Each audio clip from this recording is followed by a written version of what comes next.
welcome to the channel. I am Dr. Goat. If you enjoyed that little clip of the GTO, if you like that, be sure to give me a thumbs up. Subscribe as well if you haven't already. Today I'm giving you 5 reasons that you can kind of think of to yourself on whether or not to buy a modified car. Now, when I'm talking about these points, I'm talking about my GTO here specifically, or my GTOs, because I bought an 06 Spice Red GTO that was stock, besides a muffler delete, and then now I've got this which I bought already modified and pro-charged. So let's get right into it. Point number 1 is knowing the car. Now what I mean by that is when you get a stock car and you're starting to modify it, or before you even modify it, you know how the car feels, you know how it runs, and just, you know, you can really get to know the car as it is before building, so that when you're building, you know, if something seems out of the ordinary, you know it right away. Whereas buying something that's already modified, you may not exactly know what you're getting yourself into. I mean, I've had a few things go wrong on this already, and they've been a little bit costly. I will say, first off, the ProCharger impeller was pretty chewed up, so I just spent $1,500 getting a new impeller and new seals on that. I sent it out to ProCharger to fix it because I didn't want to have, you know, whoever fix it. I wanted to get it done by the company themselves. Radiator had a few good leaks in it, so I just went ahead and bought a new Mishimoto radiator, which was just over $400. And I also just replaced the front crank seal, which who knows exactly why or how that happened. That could happen on any car, but yeah. So I've got right around $2,000 into it, just in that right there, and I haven't even had the car full a year yet. So just one little thing there to think about is, you know, like I said, when something goes wrong with a car that's already modified, unless you really know your stuff when you get the car, you may not really know what you're looking for.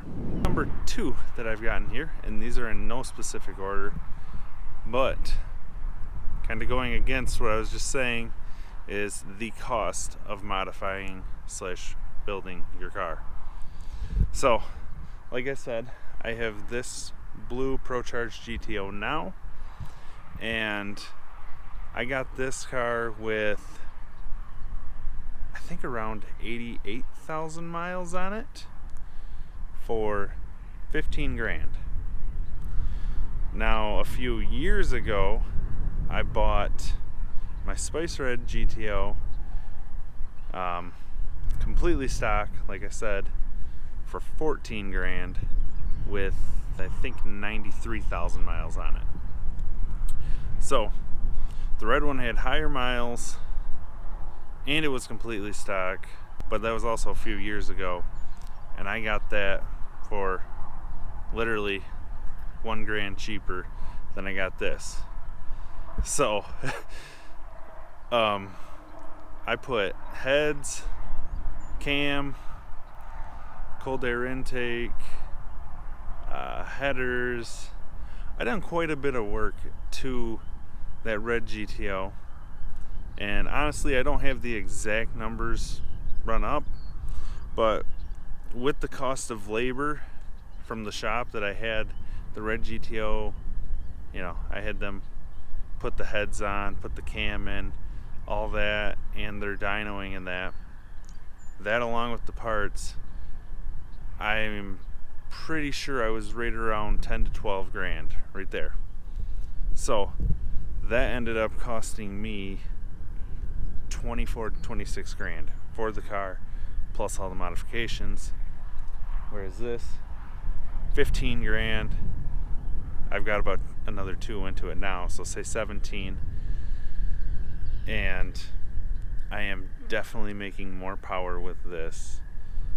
So, as far as the cost comparison goes, at least for me in my specific case, it was definitely cheaper to go already modified. So, cost is a big one to think about that I honestly did not think about when I went ahead and bought the red GTO. Okay, number 3 is your time into the build if you are to go stock. Now, I bought the red GTO in April of 2014, and the 4 years that I was driving that car, that's about where I got with it. Heads, cam, intake, cold air intake, headers, little stuff like that. Obviously, money plays a part in it. If you've got the money to throw down at a stock car, then hey, that honestly might be a better route to go, just because you'll know the car. And yeah, that's the biggest part, I guess, with a lot of people, is knowing the car. But like I was saying, for me, in about 4 years, that's what I got done.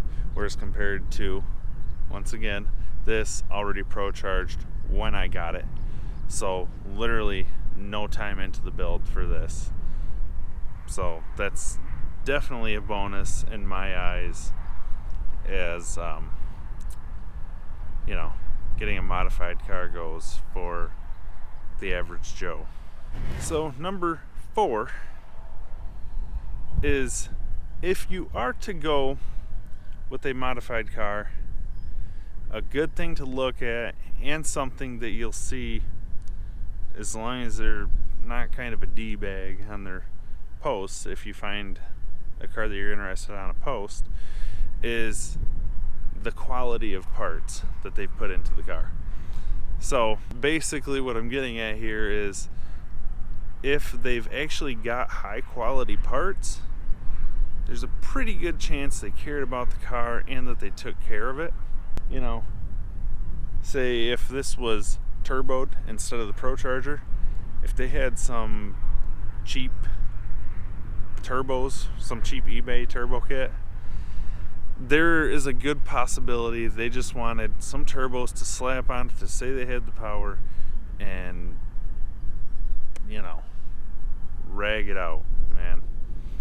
Whereas if they've got higher end quality parts, it's generally gonna mean they cared more about the car and that they took better care of it. So usually, I'll say this, usually higher end parts are gonna mean a better car in the long run for them, the next owner, whoever. So definitely check, see the quality of parts that they've got on it, as well as if they had custom work done to it. I would just see that the work was actually good work and not just something that, like I said, was thrown together. And so finally, number 5 is trust.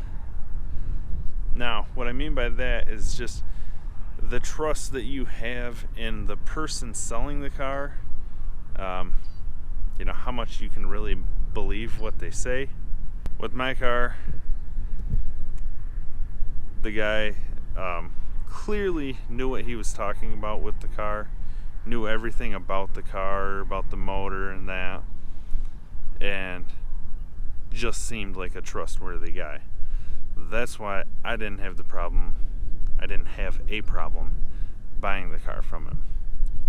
Now, you could meet some shady people that I wouldn't trust, and in that case you probably don't want to buy from them. I'd say trust is a big part in buying a modified car. If you can't trust them, don't go through with it. Simple as that. So that's gonna wrap up the video today, guys.